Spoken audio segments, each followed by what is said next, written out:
Lockdown से पहले गीता के घर का नजारा कुछ ऐसा था कि रोहन ऑफिस जाता था और शिविन स्कूल। जिनके घर से जाने के बाद गीता काम खत्म करके बाकी समय आराम करती थी।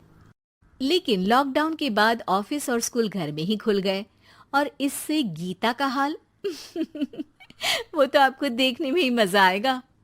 शिविन, ओ शिविन, महाराज उठने के लिए क्या 21 तोपों की सलामी लेंगे? अरे बिस्तर से बाहर निकल, ऑनलाइन क्लास स्टार्ट होने वाली है। अरे तुम भी हद करती हो, स्पीकर की तरह चिल्लाने की क्या जरूरत है? दिख नहीं रहा मेरी कॉन्फ्रेंस चल रही है। अब कैमरा और स्पीकर ऑन कर रहा हूं, मुझे कोई शोर नहीं चाहिए। इस पर जैसे ही रोहन लैपटॉप का कैमरा और स्पीकर ऑन करता है तभी कुकर की सीटी बजती है।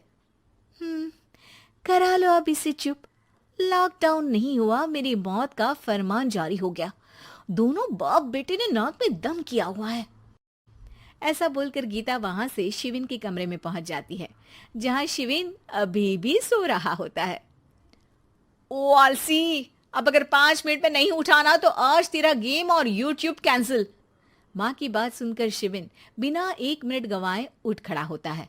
उठ गया, अभी नहाकर भी आता हूँ। ये नाटक कहीं और, मुंह पर गीला कपड़ा मार और पढ़ने बैठ। शिविन की ऑनलाइन क्लास स्टार्ट हो जाती है, जिस पर गीता उसे वहां बिठाकर रसोई में चली जाती है। थोड़ी देर में उसे कमरे से कुछ आवाज सुनाई देती है, जिसे सुनकर वो कमरे में वापस आती है। हाय राम, तुझे क्लास अटेंड करने के लिए बोला था, कैमरा ऑफ करके बिस्तर पर नाचने के लिए नहीं बोला था।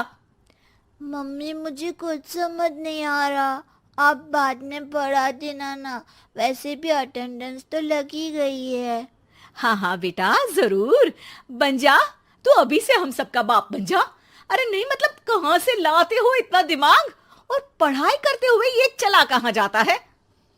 नाइस क्वेश्चन, दिमाग से पूछकर बता दूंगा।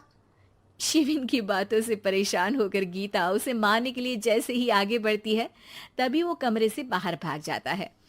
अब शिविन आगे आगे और गीता हाथ में चप्पल पकड़े उसके पीछे पीछे पूरे घर में दोनों घूम रहे होते हैं। इसी बीच वो रोहन के पास पहुंच जाता है और शिविन को मारने वाली चप्पल रोहन के लैपटॉप पर जाकर गिरती है। ओए माँ! मम्मी, अब पापा को चप्पल मार रही हो? वो आज तक के रिपोर्टर, चुपचाप जाकर क्लास अटेंड कर ले, नहीं तो अगली तेरे पीछे लगेगी। इस पर शिविन वहां से चला जाता है, जिसके बाद रोहन गीता से कहता है, इस सर्कस के लिए कुछ बोलना चाहोगी? अरे क्या करूं, जब से तुम दोनों घर में रहने लगे हो, घर अपने आप ही सर्कस बन गया है और मैं तुम्हारी नौकर। कभी बेटी को संभालो तो कभी बाप के नखरे उठाओ। इन्हीं सब उथल पुथल में दिन बीतते रहते हैं, जिसमें हर रोज घर के अंदर कुछ नया सियप्पा खड़ा मिलता है, जो ज्यादातर शिविन और रोहन के ऑनलाइन स्कूल और ऑफिस से रिलेटेड ही होता है। एक सुबह, शिविन चल उठ, आज की क्लास जल्दी है। कैमरा ऑफ करके आप अटेंड कर लो। अरे ऐसे छित्तर पड़ेंगे, दादी नानी सब एक साथ याद आ जाएंगी। गीता की लाख मशक्कतों के बाद क्लास तो खत्म हो जाती है, लेकिन उसके बाद शिविन फोन इस्तेमाल करते हुए इंस्टाग्राम रील बनाने लगता है। रसोड़े में कौन था? तुम थी, मैं थी, कौन था? कौन था? हाँ, मैं गरीब हूँ। अरे ओ गरीब के बेटे, आजा, मैं बनाती हूँ तुझे गरीब। मैं बताती हूँ रसोड़े में कौन था। पढ़ाई करने बोलो तो इनकी माँ मर जाती है, और ये पागलपंतियां जितनी मर्जी करा लो। गीता शिविन को डांट रही होती है, तभी रोहन बीच में बोल पड़ता है। अरे बच्चा ही तो है, इतना गुस्सा क्यों कर रही हो? बेटे का साथ देने की इसी एक कोशिश में अब शिविन के साथ साथ रोहन भी गीता के गुस्से की सूली पर चढ़ जाता है। अगर बेटे पर इतना ही प्यार आ रहा है तो इसे क्लास अटेंड क्यों नहीं कराते, इसका होमवर्क क्यों नहीं कराते? उस समय तो बहुत जल्दी मीटिंग आ जाती है, वो काम मैं करूं और यहाँ इस बेफिजुली की चीज में तरफदारी करके बन जाओ महान। हे भगवान, कोई तो इनके ऑफिस और स्कूल खुलवाओ, मैं इन्हें और घर में नहीं सह सकती। अरे कुछ और मांग लेती, क्योंकि तुम्हारी ये विश इस साल तो पूरी होने से रही, कोरोना। हाय नास पिटे ने जिंदगी ही बर्बाद कर दी। खाए कोई पचाए कोई, कल मुझे चुन चुन कर सबको मेरी बद्दुआ लगेगी।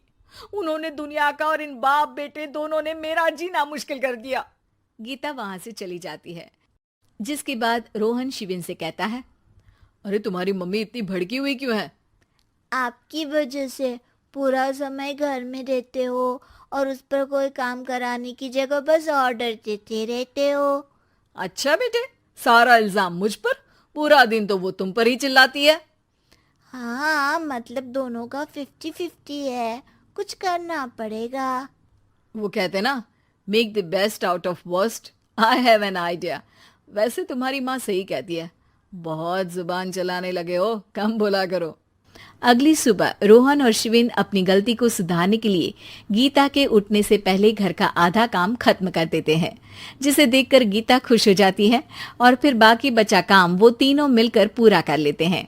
जिसके बाद अब वो सब मिल बांट कर हर काम में एक दूसरे की